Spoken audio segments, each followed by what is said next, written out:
Last Friday, the Washington Post ran an ominous headline that Republicans are going to be raising taxes on some Americans and that there will be a backlash. Now, first of all, the proposed tax bill isn't the final version. A lot's going to inevitably change. But what really bugs the Washington Post is the proposal to eliminate deductions for state income taxes. If you live in an expensive blue city like New York, San Francisco, or Los Angeles, and your state has super high income taxes like New York and California do, well, this could impact you. The Washington Post gives some examples. Take a California resident who makes $100,000 a year. Their state tax alone would come in at $6,000, and it would no longer be deductible. Somebody who makes $150,000, lives in San Francisco or Los Angeles, can expect to pay over $10,000 a year in state taxes, no longer deductible. Yes, so some people be upset. But the Washington Post never raises some important questions. One, why are your state taxes so high? And two, why do you keep voting for people who keep raising your taxes? Finally, why should people in low-tax states or with no state tax deductions subsidize people in high-tax states? As for backlash, California and New York don't vote Republican anyway. So the supposed anti-Republican backlash might not be as ominous as the Washington Post hopes. In fact, there'd probably be some applause for it. Yes.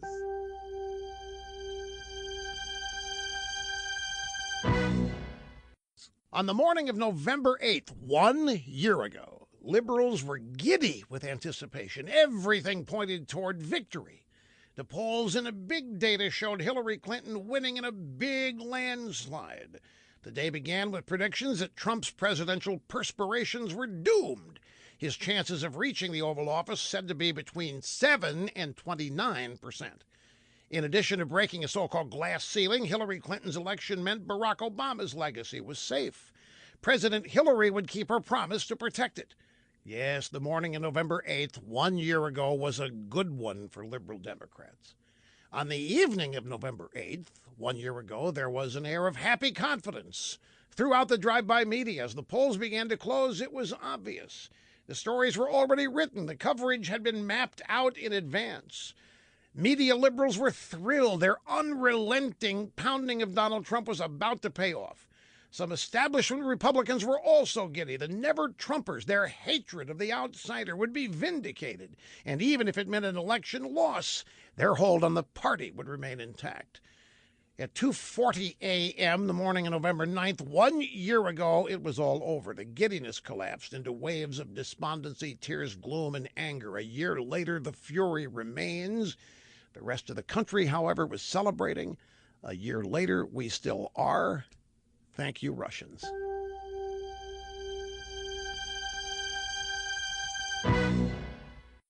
Donna Brazile has opened a hornet's nest for the Democrats. The Politico has published excerpts of her new book. In this book, Donna Brazile details how Hillary took control of the DNC before the 2016 primaries. After Debbie Blabbermouth Schultz was forced out, Brazile took over as acting head of the DNC, and she discovered the agreement giving control of Democrat Party finances, strategy, and fundraising to Hillary. It was signed in 2015, a full year before Hillary became the nominee. Now, after the story broke Thursday morning, CNN's Jake Tapper asked Senator Elizabeth Warren if the Democrat primary was rigged for Hillary, and she said yes.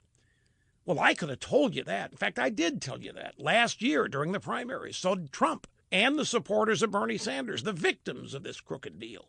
Pocahontas got elected to the Senate by promising voters she had the courage to speak truth to power. Yet when Hillary's power was stomping on Bernie, Pocahontas remained silent. After first playing coy, supporting neither Hillary nor Bernie, she folded to power and threw her support behind the woman who rigged the election, Hillary Clinton. Donna Brazile exposed how the game was rigged and also exposed what hacks and frauds Democrats like Senator Elizabeth Warren really are.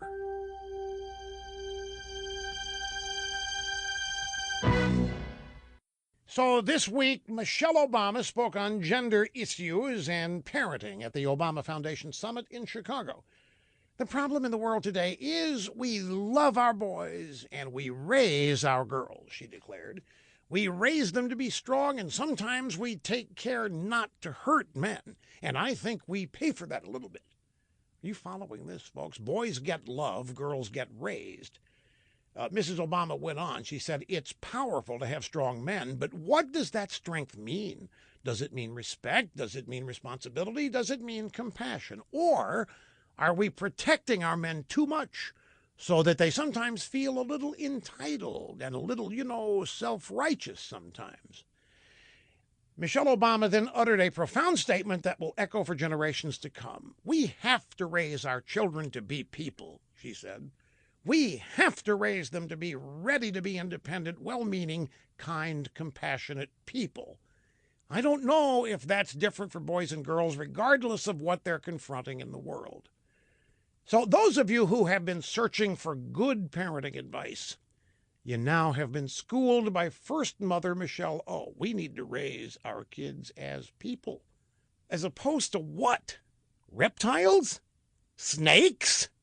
What the hell does that mean? Raise our kids as people?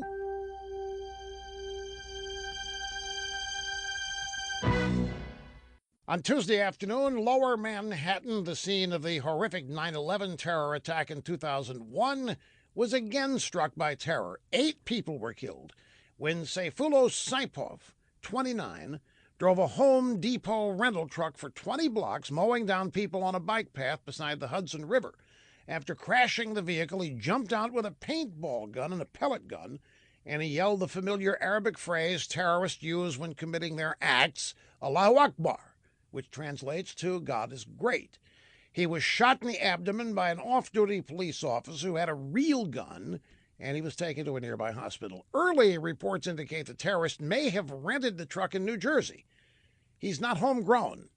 He immigrated to the U.S. in 2010, was later granted permanent legal resident status. The New York Post reports he's a native of Uzbekistan. According to an acquaintance, he's a very friendly guy. He worked for Uber, and right until he mowed down innocent people, he was a very good guy, very friendly, the kind of guy who's like a little brother. The New York Times said, we don't know what his motive was. So Saipov was vetted. He was friendly, like a little brother. Before he traveled here, settled down, and waited to murder.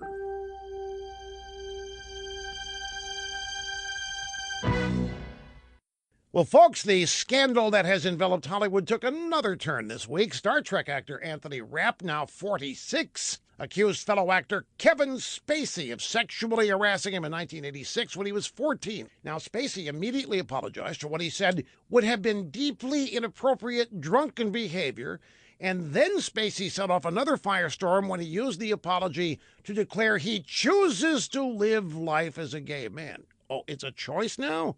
Netflix has announced that production on House of Cards, starring Spacey, will be suspended indefinitely. Spokeswoman says the decision to kill the show was made months ago, but they were still going to go ahead with this season 6, until yesterday. In a joint statement with the producers, Netflix said they were deeply troubled by the report of Spacey's deeply inappropriate drunken behavior all those years ago, before he announced that he's choosing to live life as a gay man. Meanwhile, on another Hollywood front and back, 4 additional women say they were abused by the now infamous Harvey Weinstein. They describe groping, forcing them to watch him doing things with himself, and another serious allegation of rape. One accuser says that she spoke to Harvey's Hollywood friends about what had happened. They told her it was just a rite of passage for actresses in Hollywood. So far, 80 women have come forward with stories of Harvey Weinstein. Turns out Hollywood's House of Cards is really a house of horrors.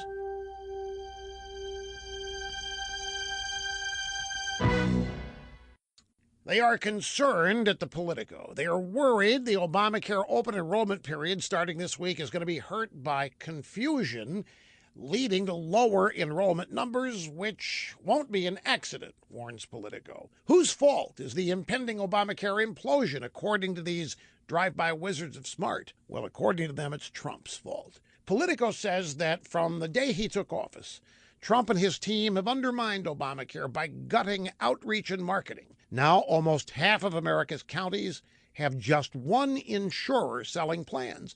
Politico blames skyrocketing premiums on Trump himself for cutting off federal subsidies, leaving the insurers facing billions in extra costs. And to make matters worse, Trump will not appear on the late-night TV comedy shows to promote Obamacare. Now, with all of this creating a big mess for Obamacare, Politico thinks and hopes that Trump and Republicans will get hammered by angry voters and blame Trump. But they're forgetting something. Obamacare was failing long before Trump came along, and voters know it. All of Obamacare's problems are caused by Obama and the Democrats who forced it down everybody's throat. Here's breaking news for you guys at Politico. Trump was not elected to protect Obama's legacy. Hillary Clinton ran on that premise, and she lost. Bottom line, one way or another, Obamacare is going to die, as it should and as it was designed to do.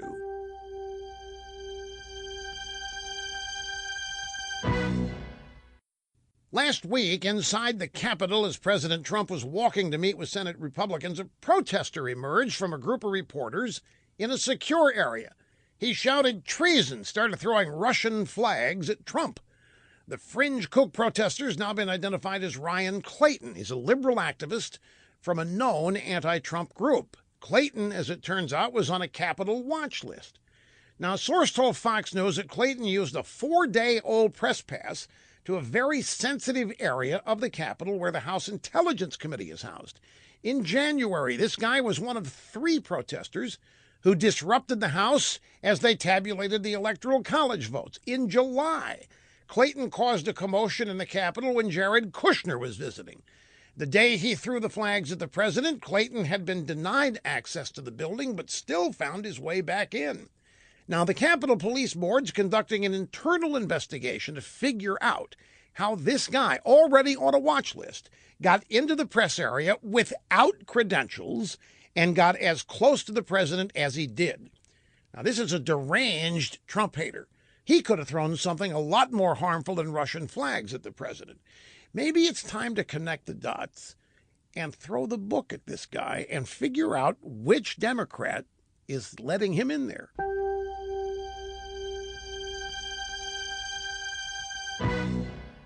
Politico has bad news for the Democrats. The Democrat National Committee is heading into next year in a cash panic. Donors are not giving money.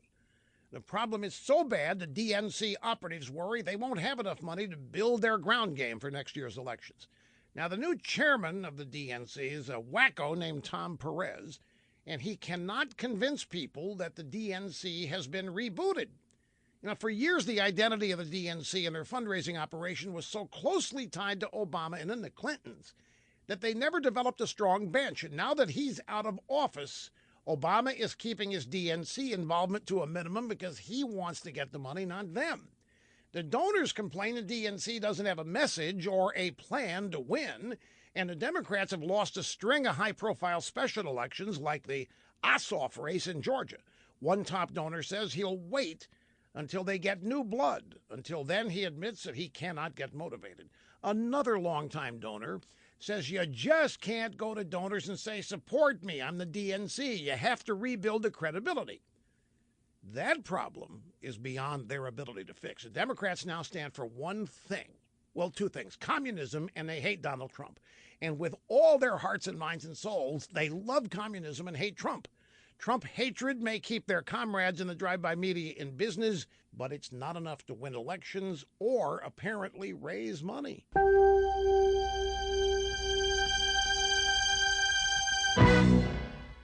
Cato Mealy, the owner of a coffee shop in Lynn, Massachusetts, found out the damage social media can do to a thriving enterprise. On Facebook, Ms. Mealy's daughter Sophie said the shop would never host a coffee with a cop event. She said that cops are bullies. She's adamantly anti-police. After getting pushback online, she doubled down. She said that police uphold an unjust system and that police commit murder without consequence. Well, a firestorm erupted. Ms. Mealy fired her daughter and wrote an apology to the police. She called her daughter's remarks distasteful, biased, and hateful, and she said the work police officers do is heroic and that her daughter should never have linked her own personal views to the business. Well, none of that stopped the storm. Some of the comments posted by those offended by Sophie's anti-cops posts were just as adamant as Sophie's posting. Exhausted by all of this, Ms. Mealy announced the coffee shop would be closing. Her business shut down less than 2 weeks after a hateful post appeared on social media put there by her own daughter. Now, I have a suggestion for Sophie, who's now looking for work. You know, have you thought about calling the NFL Players Union? They don't like the cops either. This could be a perfect fit for you.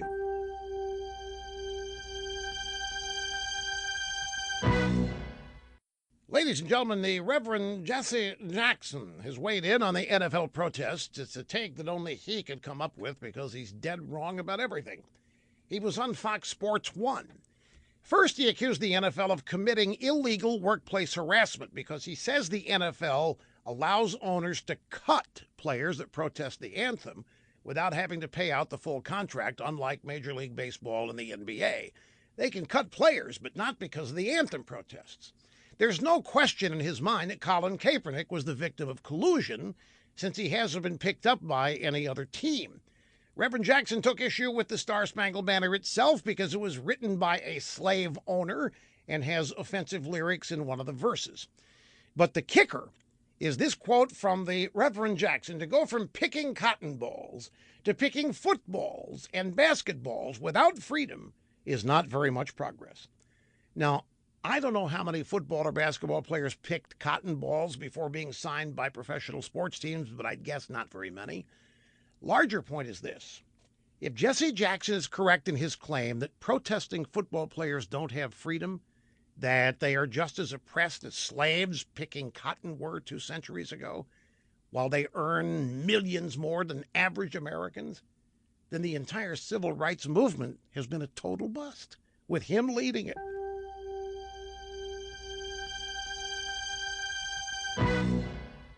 There's an election coming up this year in Virginia. Getting the most attention is the governor's race in Virginia. Terry McAuliffe's lieutenant governor, Ralph Northam, had a big early lead, and he was supposed to walk away with this. But his Republican challenger, Ed Gillespie, has surged in the polls and even pulled ahead in a couple of them. So the Democrats went racial, but not in the way you would expect. And this time it might backfire. Now, the Democrat, Ralph Northam's campaign, sent out this big direct mail flyer targeting union workers across the state. But the campaign airbrushed out the name and face of his running mate, a guy named Justin Fairfax, who happens to be African American. The Democrats just erased this guy from the flyer. Maybe they thought nobody would notice, but they were wrong. The drive-by media asked why the black guy was erased from the flyer. The campaign claimed race had nothing to do with it. They said that Northam's black running mate was airbrushed out because he was a negative on an issue. He opposed a pipeline in Northern Virginia, and union workers want it. The campaign expects everybody to buy this explanation, hook, line, and sinker. Now, maybe they'll get away with this. I mean, they're Democrats and the media loves them. But imagine if a Republican running for governor with a black running mate just erased him. You think the media would let anybody get away with it? They'd be slamming that Republican 24/7. You would know about it. You wouldn't have to be hearing about it from me.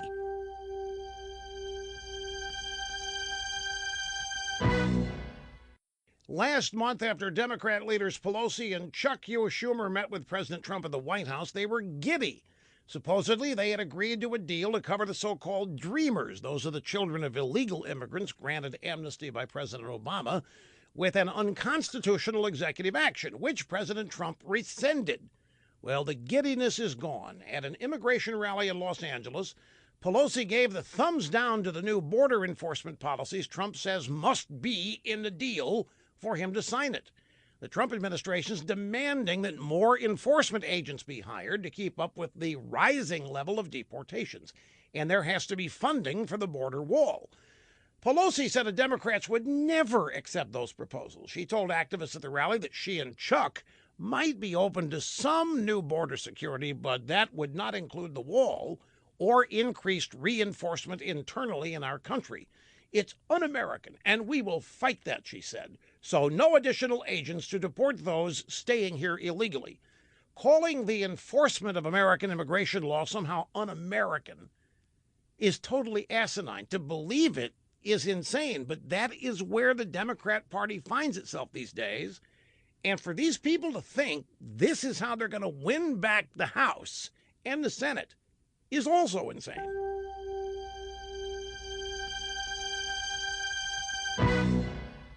The Harvey Weinstein sex abuse scandal has mushroomed. This week, 140 women in California politics published a letter detailing the pervasive culture of sexual mistreatment in their line of work.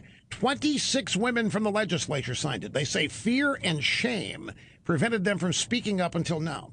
Plus, the men who harass them are their bosses, their political contacts, and gatekeepers. Remaining quiet was crucial for their careers. The Los Angeles Times asked California Assembly Speaker Anthony Rendon for comment. He said it's widespread in politics, in journalism, in academia, in entertainment, way too many places, he said, and it has to stop. Journalism, academia, entertainment, California politics, looks like they have something in common. They're all run by liberals. Meanwhile, another ironic twist to the Harvey saga comes from a close friend of Bill and Hillary Clinton, Linda Bloodworth Thomas, and creator of Designing Women. She wrote a piece for The Hollywood Reporter titled Lessons from Witnessing 4 Decades of Harassment in Hollywood. She says she warned top-level Democrat operatives not to allow Harvey to host political fundraisers. Her warning, she said, fell on deaf ears. Yet she gives Bill Clinton a pass, though he taxed her feminist conscience. She believes to this day that Clinton's sexual misconduct was none of our business. But they didn't listen to her. They hired Harvey anyway. How does that make her feel?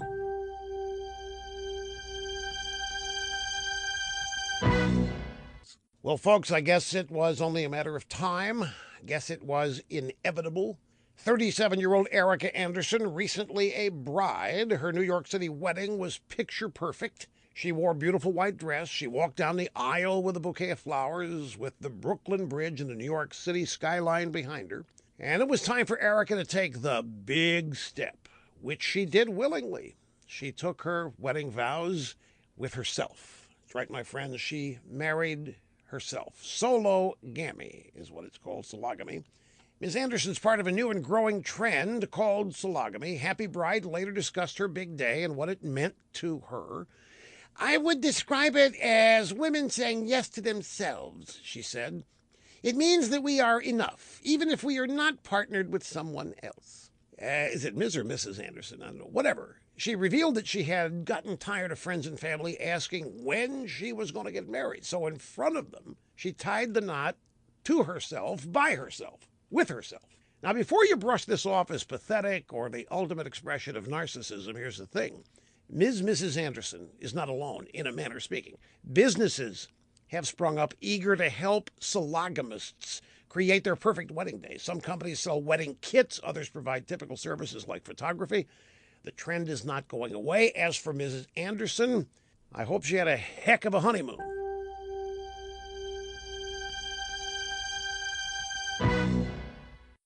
A few weeks ago, I warned Senator Dianne Feinstein that California Democrats were mad at her. Leftists are ticked that she did not support Bernie Sanders and does not support single-payer health care.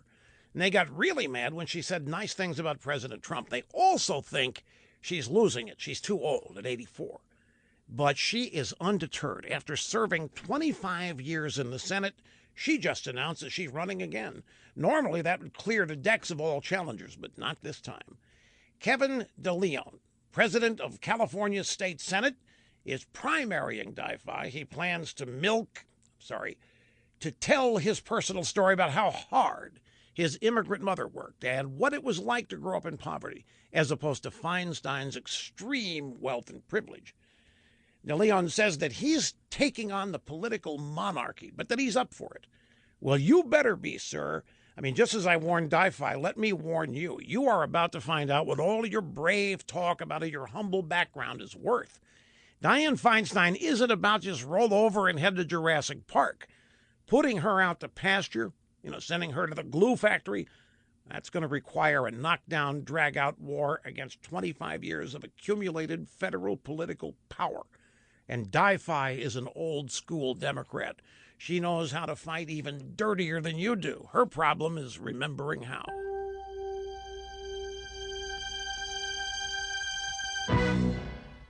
Over the weekend, the flagship paper of the drive-by media, the New York Times, expressed concern for the Republican-led Congress. They claimed that President Trump's executive order to stop paying insurance companies the subsidies they were getting under Obamacare has put Congress in a tight spot.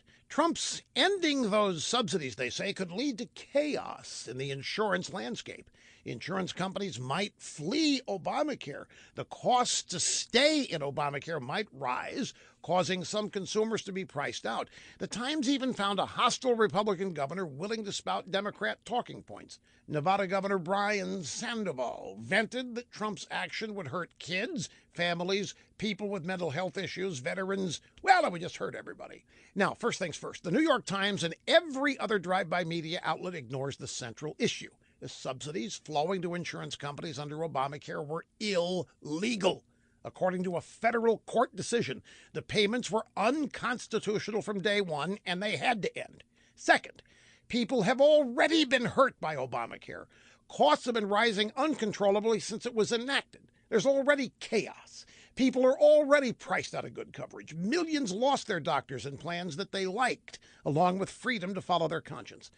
And last, Congress is only in a tight spot because Republicans failed to honor their 7-year promise to get rid of this. I don't have any sympathy, especially for the New York Times.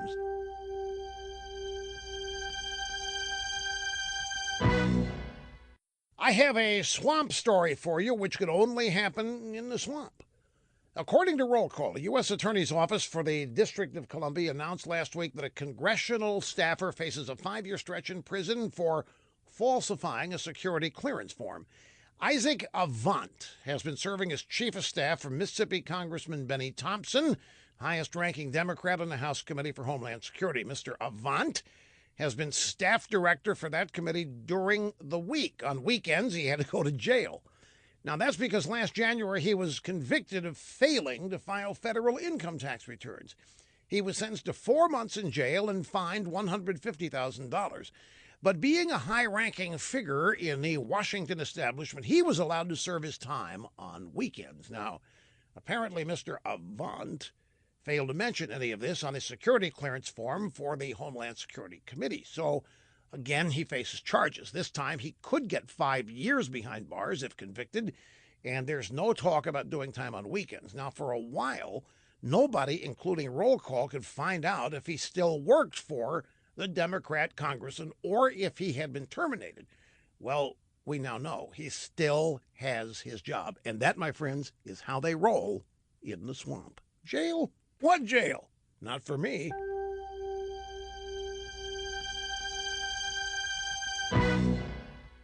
Okay, get this headline from the Washington Post Wednesday. He threw a fit. Trump's anger over Iran deal forced aides to scramble for a compromise. Now, you're supposed to picture Trump as an out-of-control lunatic having tantrums in the White House over this Iran deal. His poor, beleaguered aides are so desperate to keep him calm, they scramble to bring him back to some degree of sanity. If you read the story, you'd find the truth. President Trump has been standing alone against the Washington ruling class, and in some cases against the advice of his own aides to follow through on his promise to dismantle this stupid Iran deal. You know, people forget Obama and John Kerry bypassed Congress to make this deal with Iran and other world powers, all of whom benefited financially. It's a treaty. That means it should have been ratified by Congress according to the Constitution. But games were played by both parties to subvert the Constitution. Senator Corker? Bottom line, the deal allows Iran to become a nuclear power. They got billions of dollars from us, delivered in cash during the dead of night while the Washington establishment looked the other way. Now that same establishment are putting up roadblocks in the president's way, preventing him from unwinding this travesty that should never have been made in the first place. So yeah, Donald Trump is livid, and he's got every right to be. It would be a problem if he accepted it as is.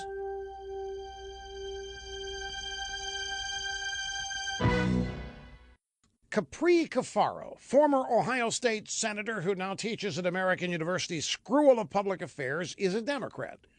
In the Washington Examiner, Ms. Cafaro writes that she has always been a proud Democrat, but now she's disappointed in Hillary Clinton and Joe Biden for not speaking up right away about Harvey Weinstein's failures. Now, she says that Hillary should have denounced Harvey Weinstein right away and should have donated any money to organizations that support victims of sexual assault, because Hillary presented herself as a champion of women during her failed presidential campaign. The country is watching, Cafaro writes. More importantly, victims of sexual assault are watching. The most prominent among us must show that people like Weinstein, regardless of fame or finances, are held accountable for such unconscionable behavior. Now, Ms. Cafaro, do you remember when Bill Clinton's failures came to light? The country was watching then, too. And we saw the way proud Democrats behaved, Joe and Hillary included. We especially remember Hillary leading the bimbo eruptions unit to discredit Bill's victims and how she whined about a vast right-wing conspiracy. As for Harvey Weinstein, he's just the latest proud sexual predator Democrat to get caught. But how did he get away with it for so long? By being a good liberal like you, Ms. Cafaro.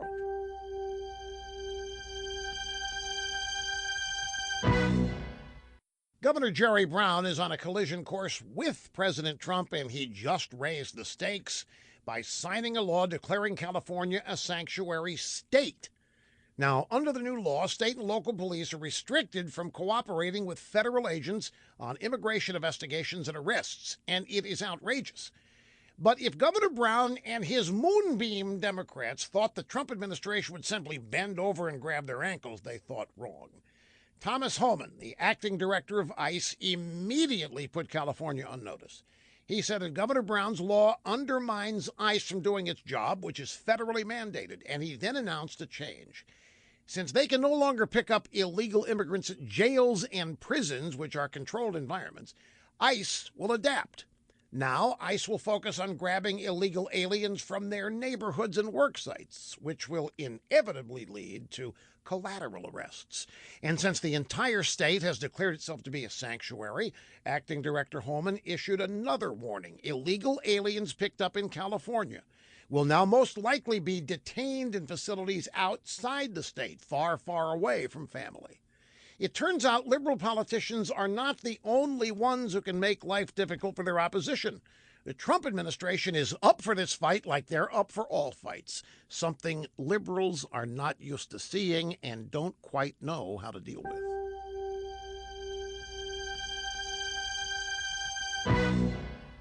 Liberals are having a tantrum out there, folks, over the Trump administration's Friday announcement that Obamacare's birth control mandates are being modified. Now, under the new rules, employers can cite religious or moral objections and opt out of being forced to pay for birth control, including abortion-related pharmaceuticals. Put simply, the employer can no longer be strong-armed into violating their religious principles in order to stay in business. Now, the left is hysterical. Depending on the drive-by media outlet, hundreds of thousands or millions of women are suddenly at risk. But at risk of what? Nobody's denying birth control to women who want it. Nobody's attacking women or attacking birth control, as the New York Times editorial board claims. The only issue is who will be responsible to pay for it. If women want to use it and their employer opts out of covering it, they'll pay for it themselves, as they've done for decades and as they should. It'll still be on the market, still be available, and at their disposal. Or in their disposal, depending on, well, the ACLU and other left-wing litigators are already promising court battles, which could ultimately backfire on them. Now, our country was founded by people who sought religious freedom. The ability to practice one's faith without interference or mandates from the government is enshrined in the Constitution. The Trump administration restored that religious liberty to the American people. For that, they deserve praise.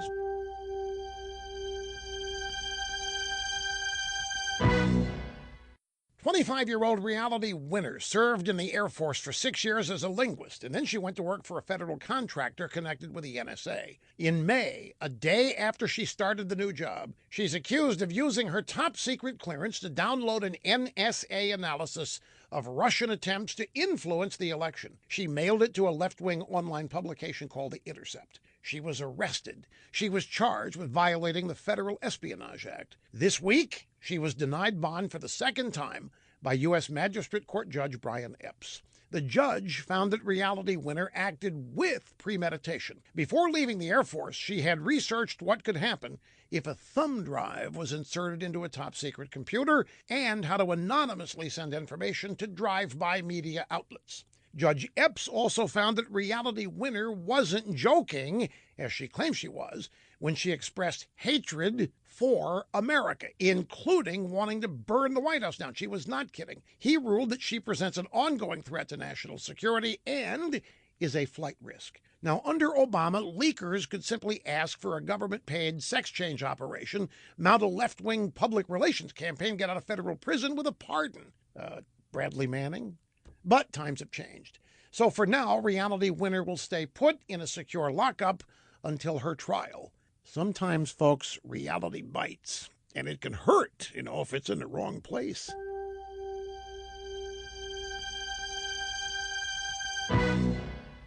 Two people that President Trump fired from the Justice Department are trying to send Democrats a message. They are tamping down expectations that the special counsel Robert Mueller will deliver the goods, meaning bring any charges to get rid of Trump. Vanity Fair interviewed former U.S. Attorney Preet Bharara, along with the former acting Attorney General Sally Yates, who said it's going to be difficult for Mueller to prove any criminal conduct. Yates says, I know a lot of people are sort of putting all their hopes into Bob Mueller, but the fact of the matter is he's going to determine whether there's proof beyond a reasonable doubt that felonies were committed, that crimes were committed that can be used for prosecution or impeachment. Mr. Bharara warns that Mueller may not decide that there's an offense to be charged or referred to the House for impeachment. Now, if that turns out to be the case, Bharara says he'll respect that decision, and people who are on one side of the fence should respect it too. Now, these two legal beagles know this investigation is just a fishing expedition. But let me tell you, their warnings are going to fall on deaf ears. If Mueller fails to bring charges, the die-hard Trump haters who wake up hating Trump every day, who eat, sleep, and dream of impeachment, are going to lose what's left of their minds. Count on it. This may be one reason why all the investigators are big-time Democrats, to give an investigation with no results some kind of credibility.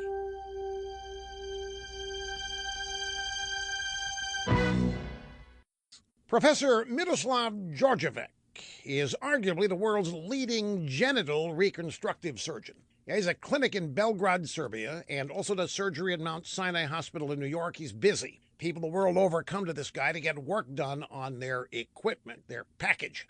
Now, the professor says that a new trend's emerging. Transgender people, no longer happy with their new lives, want their surgeries reversed. They want to go back to being who they were before their transgender surgery. This process has a name. It's called detransitioning. Now, the professor says that those who want to detransition suffer from crippling levels of depression after they've transitioned, some report being near suicidal.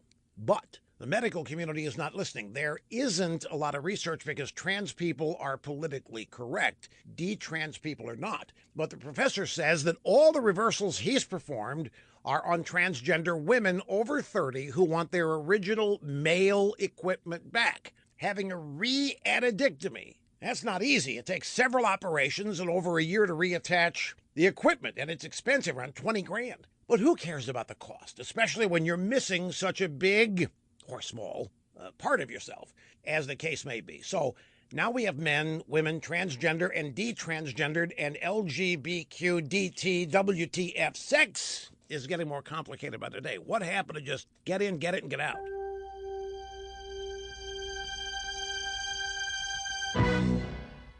As the death toll continued to mount in Las Vegas, a top legal executive for CBS took to Facebook to voice her condemnation of the victims. Haley Geftman Gold wrote that she was actually not even sympathetic to the shooting victims because country music fans are often Republican gun toters. She said, if they wouldn't do anything when children were murdered, I have no hope that Repugs will ever do the right thing. Probably talking about Sandy Hook shooting in 2012. Repugs is short for repugnant. It's how she slurs Republicans. In her view, The people that died in Las Vegas deserve to die, folks, because of their politics. Now, less than 5 hours after her Facebook post was made public, another news story broke. Her relationship with CBS had come to a screeching halt. CBS said this individual, who was with us for approximately 1 year, which means they don't know who she is, violated the standards of our company, and she's no longer an employee of CBS. Her views, as expressed on social media, are deeply unacceptable to all of us at CBS. Our hearts go out to the victims in Las Vegas and their families. Now, liberals usually only get suspended for this, but folks, the thing is, she's not alone. The fact of the matter is that there's a lot of extreme liberalism that thinks exactly like this woman does. The hate in this country is primarily focused on the left. Never forget that.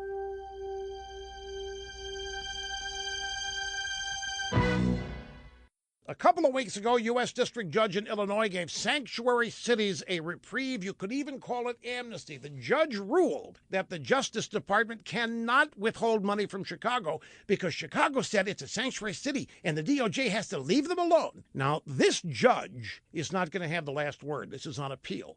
Meanwhile, whatever temporary sanctuary that sanctuary cities got from this stupid ruling was quickly overshadowed by ICE raids. Yes, my friends, Operation Safe City targeted illegal immigrants in sanctuary cities all across the fruited plain. New York, L.A., Philadelphia, Denver, Washington, and Baltimore. And they're not done yet. Cook County, Illinois, Santa Clara County, California, Portland, Oregon, and the state of Massachusetts were also hit. Now, the 4 days of raids are very successful. ICE says 498 illegal aliens were picked up, and over 300 of them had convictions, criminal convictions. Some of them had even been deported before, and somehow, it's magic, they found their way back. Now, needless to say, liberals are screaming bloody murder, especially the libs who live in the targeted cities. Some are accusing ICE of picking up non-violent offenders, as if that makes a difference. The bottom line is this: ICE just sent a loud, clear, unmistakable message to sanctuary cities.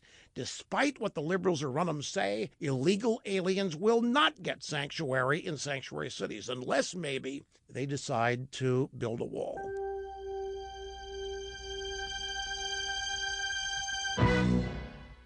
Good news here, folks. The Supreme Court has decided to take the case of Mark Janus. He's an Illinois state employee who objected to mandatory union fees. In his state, 35,000 government employees are represented by various unions.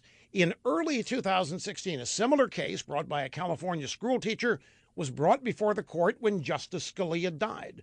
The court split 4-4, leaving the issue unresolved. It was widely believed that the full court, with 9 justices, would have ruled against the state unions, which would have been a huge blow to liberals, loosening their stranglehold on the 22 states without right-to-work laws. Now, don't think for a minute the left doesn't know what's at stake here. The 4 largest government unions, the National Education Association, the American Federation of Teachers, the Service Employees International Union, and the American Federation of State, County, and Municipal Employees, they're all on high alert. They're calling the case a well-funded plot to use the Supreme Court to further rig the economic rules against everyday working people. This case is about giving everyday working people the right to opt out of a rigged system that benefits Democrats. Government employees are forced to hand over hard-earned money to unions, which then funnel that money right back to the Democrats. Next June, the Supreme Court can finally unrig this particular money laundering scheme. That's why the unions are in full-fledged panic, as it should be.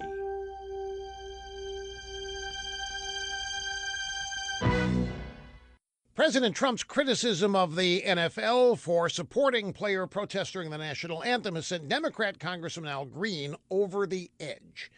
The Texas congressman promises that next week he's going to force the House of Representatives to vote to impeach Trump. He claims the president's comments about NFL players amount to a level of indecency unbecoming the office. Green is a member of the Congressional Black Caucasians. He says he will file what's known as a privileged resolution, which forces a vote.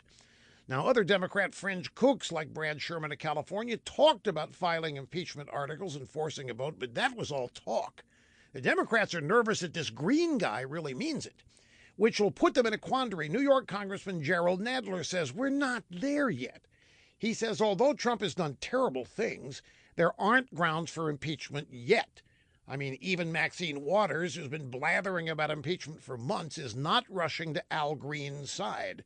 Auntie Maxine's doing something rare. She's keeping her mouth shut about how she'd vote if an impeachment vote were held next week. Now, some Democrats are clearly annoyed with Congressman Green. They think that he should have talked to the entire caucus before playing the impeachment card. Mr. Green, don't let that stop you. You just step right up there and you do it. Make a fool of yourself and your party. Tell us who you are. Have at it, bro. Do it.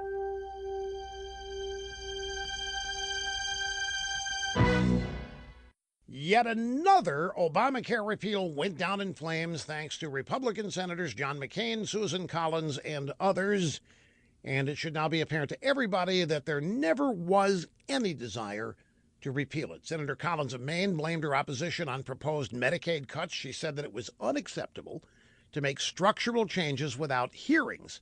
Her thumbs down came despite Senators Lindsey Graham's and Bill Cassidy's offer to bribe her to boost federal health care funds for her state by 40% to win her vote. She still said no. Democrat leader Chuck Schumer is gloating. He says once the repeal bill is officially off the table, the Democrats will work with Republicans to bail out Obamacare. That means the insurance companies. He wants to find a compromise with Republicans that stabilizes health care markets. That's the insurance companies. That'll mean higher premiums, not lower. You watch. Now, for years, I've told you what compromise means in Washington. Republicans fold, and after they cave on their principles, they join Democrats to enact whatever the Democrats wanted in the first place. So here we are. Republicans control the majority of state governments. They control the House. They control the Senate. They control the White House and the agencies of the federal government. And the Democrats, a losing party, can barely elect local dog catchers, but they control the Republicans and their agenda prevails. It's surreal, but that's just the way it is. Voters be damned.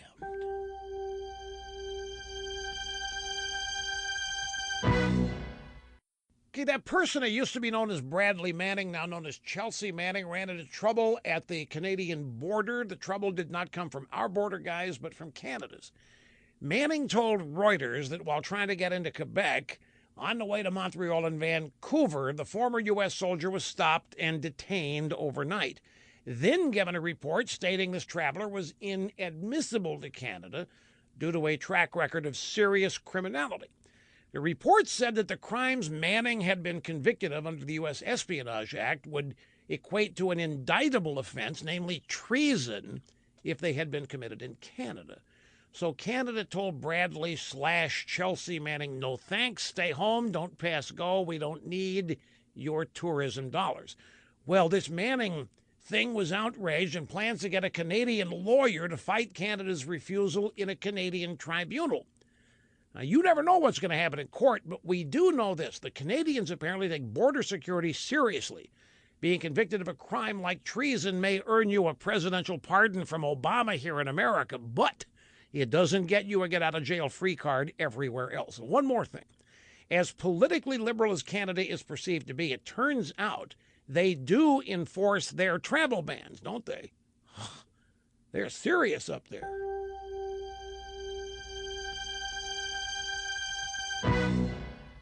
Hey, we have a surprise report from the New York Times. Some in Silicon Valley think the tech world's push for gender equality has gone too far. The New York Times says that Silicon Valley has long been identified as one of the most hostile work environments for women, even though the place is dominated by liberals. Now go figure that. So human resources departments are trying to equalize everything, and the result is that Silicon Valley is a hostile work environment for men. And there's a backlash. When Google fired that 28-year-old millennial engineer for posting his frustrations about nonstop diversity training, it sparked a new subculture. A movement focusing on men's rights is quickly emerging. The Times interviewed one guy who says the diversity requirements created a witch hunt atmosphere. He was interviewed from a soundproof booth out of fear he might be overheard. He said the reaction to anyone who voices incorrect opinions on gender is almost religious. It's almost zealotry. Now, until recently, men opposed to Silicon Valley's diversity obsession were considered fringe. Now, even investors are beginning to pay attention to their complaints. Recent studies show the line for what is considered sexual harassment is too easy to cross, and the tech world's goal of gender parity might be too extreme. I have a solution. Hire the best qualified, regardless of gender. Simple. But as I said, the place is run by liberals, and to libs' merit is divisive. Not cool.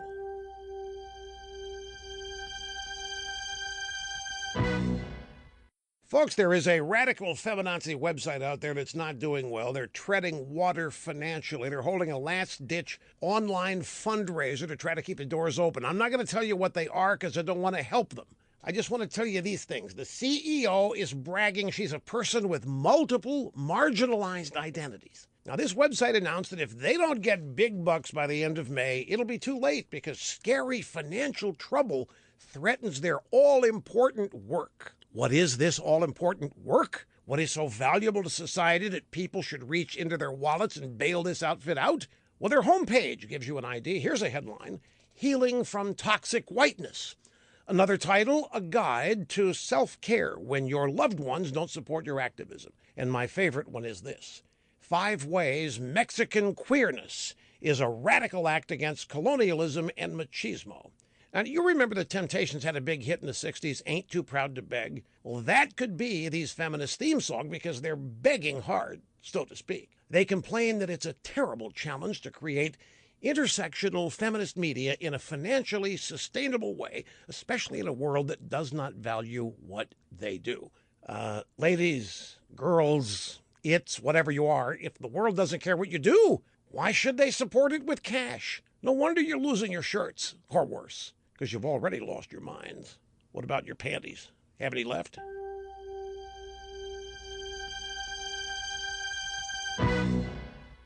On Wednesday, Barack Hussein vented about Senate attempts to repeal Obamacare. He was speaking in New York. He said, "When I see people trying to undo that hard-won progress for the 50th or 60th time, it's aggravating." Obama claimed that if Republicans were successful, it would raise the cost of health care, it would reduce coverage, and it would roll back protections for vulnerable Americans. "It's certainly frustrating," he said, "to have to mobilize every couple of months to keep our leaders from inflicting real human suffering on our constituents." Yeah, Mr. Obama, it is aggravating to go through the effort to repeal Obamacare again. The bill to get rid of it should have been put on Trump's desk to be signed his first week in office.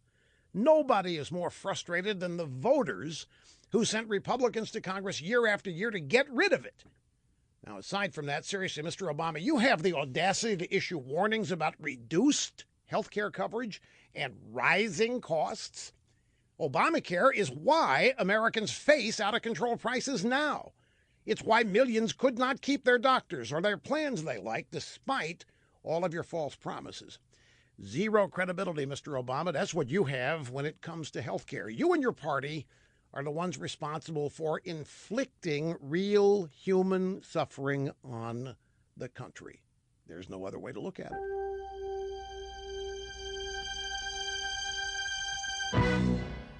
So Mrs. Clinton is promoting her book in Washington this week, and on Monday she urged federal workers to stay in their government jobs while Trump is in office. Stick it out, she said. She's talking about jobs, not something else. Because the tide has to turn. Democrats will be in charge again one day, she said. She criticized Trump's supposed contempt for what federal workers know and what they've done, and for ignoring their advice. I don't want us to lose the decades. Really, if you added it up, the thousands of years of experience in the EPA and the State Department, the Labor Department, in a lot of the places being targeted by Trump, Hillary said. Mrs. Clinton, Americans know all too well what big government bureaucrats have done to their lives and their businesses and their country. That's one reason Trump was elected, to drain the swamp of the thousands of years of collective inertia that you and your husband and Obama kept in these government agencies. You see, Hillary sees these deep state bureaucrats as pawns that she and other liberals can use to thwart the will of the voters, even when Democrats lose the White House. That's all the more reason to thin out this herd and downsize the oversized federal swamp and then keep Hillary out of it forever so she can't build it back up.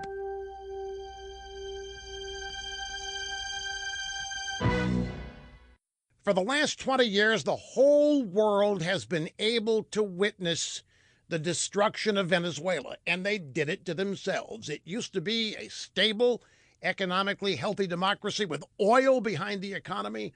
And then Hugo Chavez came in and socialism, and in 20 years, the country is literally starving. Maduro is blaming Trump for this, not Hugo Chavez. You know why? Well, Trump put sanctions on him a month ago. That supposedly is an economic war. That doesn't explain 20 years of decline. Blaming Trump didn't solve the starvation problem either. So Maduro just announced a plan. In addition to telling his people to start growing food on their rooftops and their balconies, the government demands that citizens breed rabbits. That's right, rabbits. Venezuela's urban agriculture minister helped Maduro announce the rabbit plan. He said the country has a cultural problem because we've been taught that rabbits are cute pets. He said a rabbit is not a pet, it's a 5-pound piece of meat that's very high in protein with no cholesterol. So there you have it. The socialist Venezuelan government, self-destruction on parade, is now going to cure mass starvation caused by socialism by demanding their starving people breed and eat rabbits.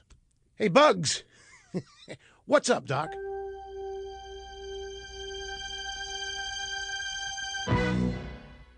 Well, that didn't take long. 1 week ago, I issued a warning to Chuck Schumer and Nancy Pelosi that doing deals with Donald Trump and playing footsie with him would unhinge their voters even more.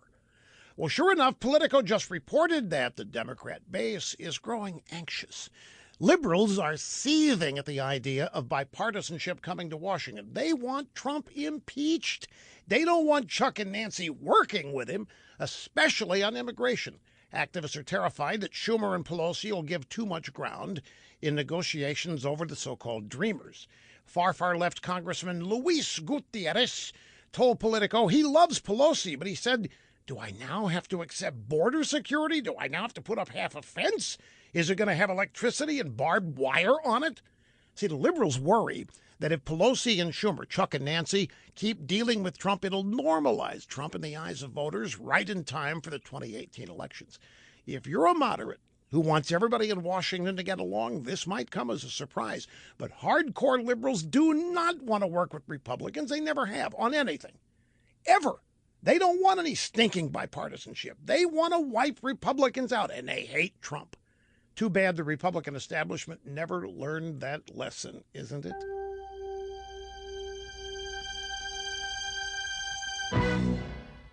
You remember 8 years ago, teachers across the country made their students sing songs praising a new president. The lyrics went like this: Barack Hussein Obama, And for all your great accomplishments, we all do say hooray. Hooray, Mr. President, you are number one.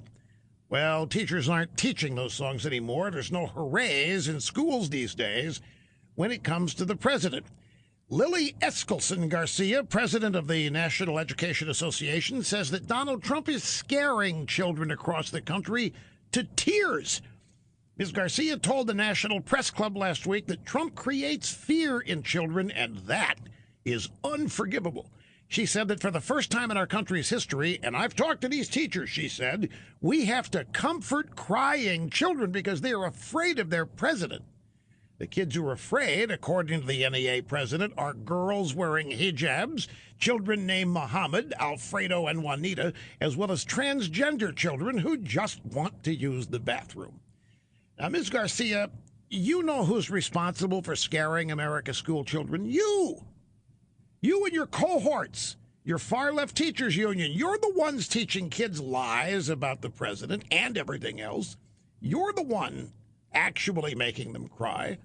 And the thing is, they should cry once they figure out what a rotten education they're getting from you and the NEA. I don't blame them.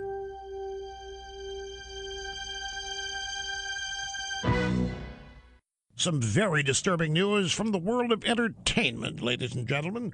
New study, San Diego State University Center for the Study of Women in Television and Film looked at dramas, comedies, and reality shows across all platforms, broadcast networks, cable channels, and streaming services.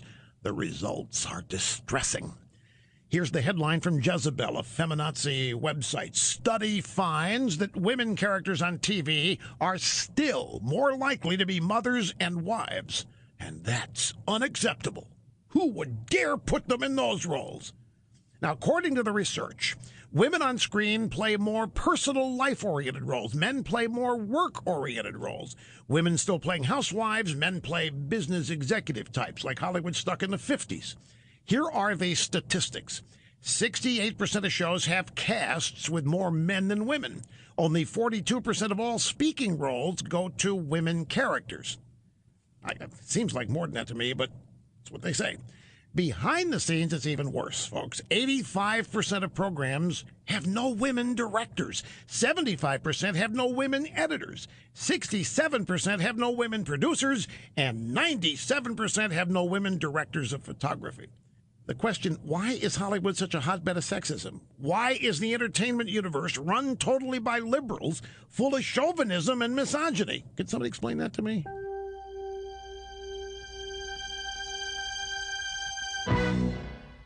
We have some news from academe, folks. On Monday, a 9-week program starts at Duke University to destabilize masculine privilege. Male students are being recruited, or as the university website puts it, male-identified or masculine-of-center students are being recruited. The application asks recruits to list their preferred gender. The program is targeting men, but what they end up with is apparently a roll of the dice. The sessions are going to be held at the Duke's Women's Center, whose mission is to resist patriarchal oppression. Participants will interrogate their masculinity to learn how toxic it is. The name of the program, Duke University Men's Project. That's right, DUMP, which is where this belongs. Now, there is some good news from academe. A University of Tampa professor was fired after saying Texas deserved Hurricane Harvey because they voted Republican. His name is Kenneth Story, sociology professor. He tweeted, "I don't believe in instant karma, but this kind of feels like it for Texas. Hopefully, this will help them realize the GOP doesn't care about them." Well, he's been dumped. A Georgia high school teacher is gone after kicking 2 students out of class for wearing Trump T-shirts. The math teacher, Lynn Orletsky, told the kids, "Just like you can't wear a swastika to school, you can't wear Make America Great shirts like that." And now she's been dumped. 2 dumped, many more to go, hopefully.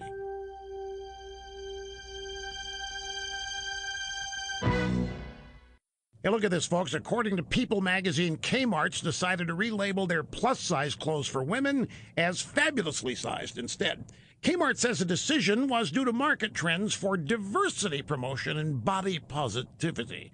Kmart's seen a big body-positive focus among millennials. How big? Fabulously big.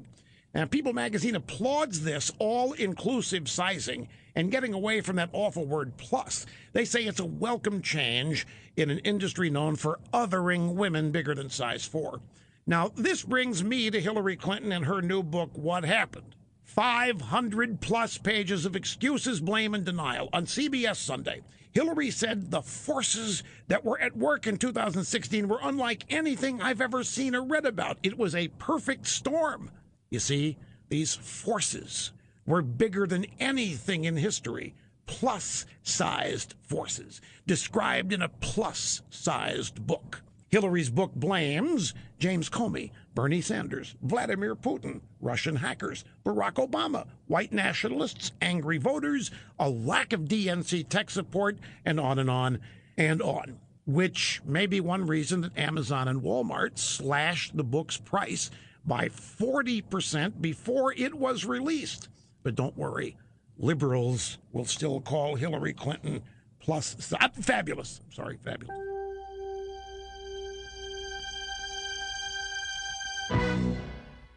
Well, look at this, folks. The left and even some Democrats have put a target on Dianne Feinstein. Now, I told you last week how California Senator Dianne Feinstein was booed and hissed by a leftist crowd in San Francisco because she said nice things about President Trump. She said he could be a good president. But she said if he comes around to our way of thinking, and they still got mad at her. Liberal fury has been building against her ever since. So much so, folks, there's now a serious effort to primary her. Now, that leads me to put out an urgent warning to Nancy Pelosi and Senator Charles Chuck U. Schumer. Chuck, Nancy, listen to me. If a longtime leftist heroine like Di-Fi is going to get primaried for saying one or two nice sentences about Donald Trump, what on earth do you think is going to happen to you? Here you are playing footsie and doing deals with Trump. It doesn't matter that the deals are what you like. It's the fact that they were done with Trump, which makes Trump look good. I mean, that's gonna unhinge many of your voters. It's gonna send them into orbit. If Dianne Feinstein's getting primaried, San Francisco and New York liberals are going to be coming at you with the pitchforks and the torches for daring to work with Trump. They might actually really be shouting, "Chuck you," at you, Chuck.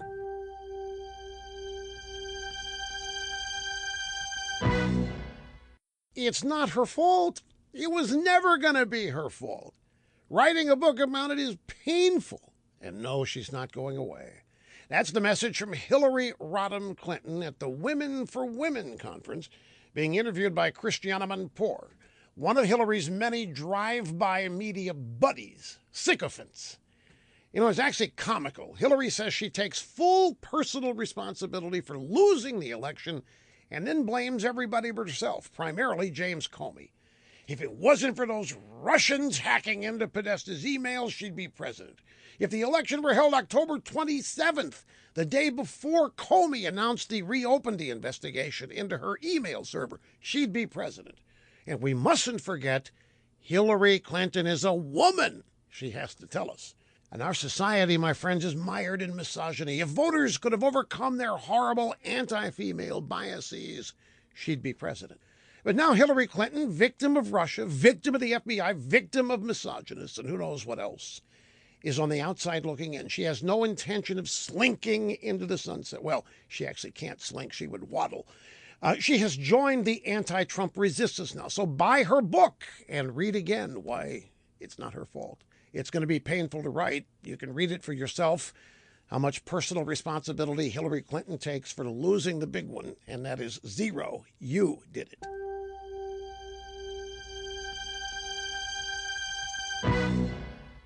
Well, we have some more excerpts from Hillary Clinton's new book, What Happened, which tries to explain what happened, why she lost.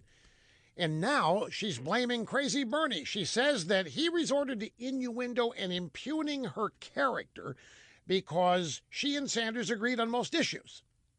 I know. She says that Bernie's attacks caused lasting damage. It made it hard for poor Hillary to get support from big-time leftists in the general election. It also gave Trump the ammo to call her Crooked Hillary. Now, she also accuses Crazy Bernie of only getting in the race to disrupt the Democrat Party, not to win. Poor Hillary couldn't fight back against Crazy Bernie because that would alienate his supporters. I mean, this is really a load of self-serving BS, folks. Remember, Hillary, Debbie Blabbermouth Schultz, and their DNC minions, they rigged the primaries against Crazy Bernie for her, and she still couldn't win. Blaming Sanders is pathetic. Crazy Bernie didn't impugn Hillary Clinton. Her record did that all by itself. Decades of scandals, lies, money grubbing. Everybody knew about it, even before Benghazi and her infamous email server, not to mention providing cover for her husband's lifestyle. This woman has spent almost a year blaming everybody under the sun for her defeat except the one person who deserves it, and that is Hillary Clinton herself.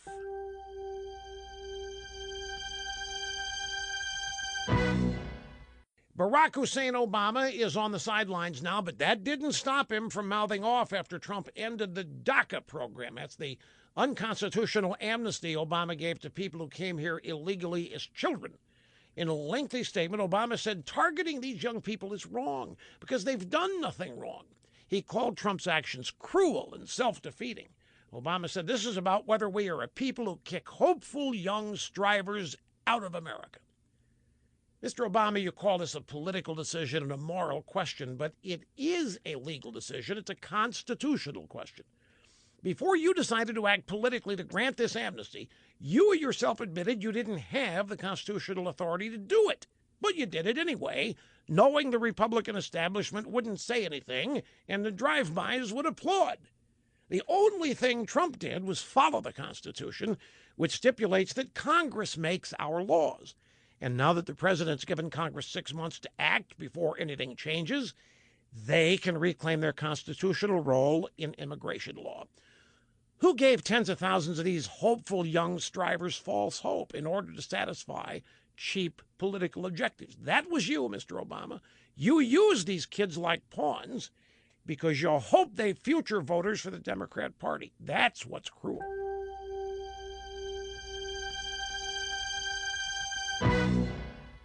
Well, the latest so-called crisis in Washington centers around President Trump's decision to end DACA, the Deferred Action for Childhood Arrivals program. It was put in place unconstitutionally by Obama. It gave blanket amnesty to illegal immigrants who came here as children.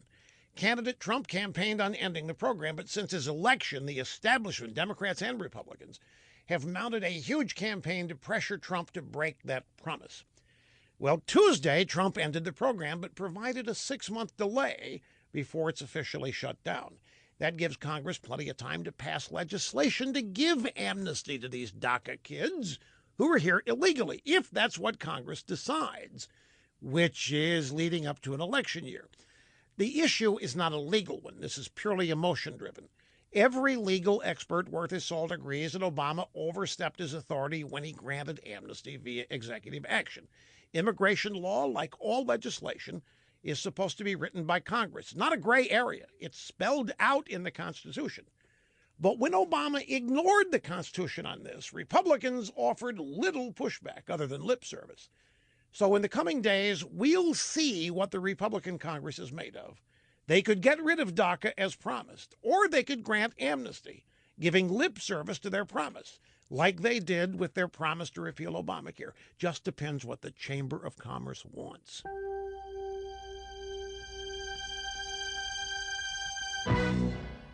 You probably never heard of the National Union of Healthcare Workers unless you're a member. Now, this so-called National Union has only 11,000 members, all of them in California, but they're making headlines as the first union to declare itself a sanctuary union. Now, as a sanctuary union, the NUHW says they can offer their illegal immigrant members protection from Trump's deportation dragnet and from management retaliation, whatever that means. They have partnered with a San Francisco law firm to represent members and their relatives. They say their mission is also to educate members how to hinder federal agents from determining their immigration status. The union is also trying to convince the hospitals and clinics and nursing homes where their members work to help shelter illegal immigrants who are patients and caregivers. Now, by declaring themselves as a sanctuary union, the National Union of Healthcare Workers promises to provide a safe space to discuss the issue and make a difference. Well, goody. Deportations and arrests of illegal immigrants have already spiked dramatically since Trump took over. By making it known they are a sanctuary union, they can make a difference by making themselves a good place for ICE to look for the next round of deportees. Go ahead, guys. Make yourselves a target. We love it.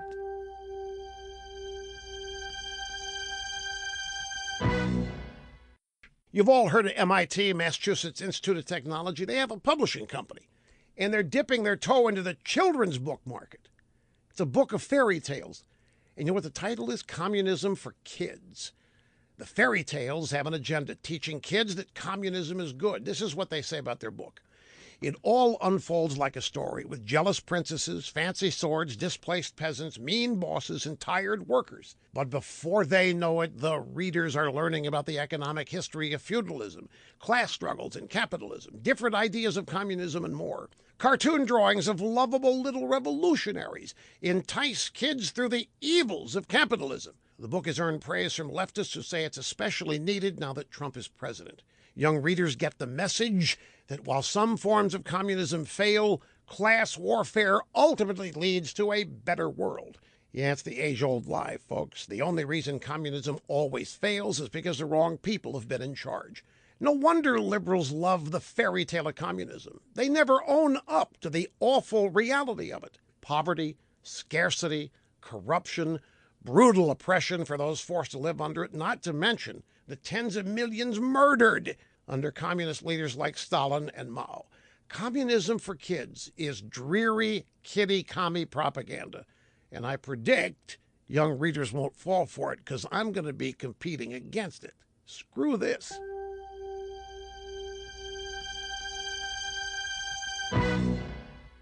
Last Tuesday, Senator Dianne Feinstein appeared in San Francisco at a sold-out event, the Commonwealth Club of California. You can't afford to get in. She got a standing O when she came on stage for an hour-long conversation with former Congresswoman Ellen Tauscher. And nothing unusual happened as the two liberals chatted until near the end. Senator Feinstein was asked why Democrats aren't being more out front in their attacks on Trump. What do they think they're being? Docile? Anyway, instead of playing their audience, Feinstein served them cold water from the bucket of truth. She reminded them Trump's only been president for 8 months, that they should all forget about impeachment and should be prepared to deal with Trump for the first 4 years of his term. And then she said the question's whether he can learn and change. If so, I believe he can be a good president. Well, that was like showing Dracula the cross. But she went further. She said attacking Trump all the time is making it hard for her and Democrats in Washington to get anything done. The crowd was in shock. First there was stunned silence, then some hisses, and then nervous laughter. They totally misunderstood her. What she was saying was that if Trump would simply grow and become more like liberal Democrats, he could end up being a great president. But they're so filled with hate, they didn't get it.